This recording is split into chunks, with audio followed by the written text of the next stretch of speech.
how to delete a Facebook page on Android.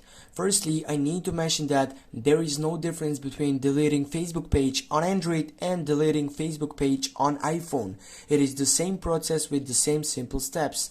Firstly, when you get up right here on your Facebook application, you need to tap on the three dots on your right upper side, then simply go on that menu selection and find out your page. For example, this page, it is on my site, and right from here, as you can see, when I check over that selection, what is the most important thing here? Simply tap on the settings bar on your right upper side, and right from here, as you can see, you have many different options.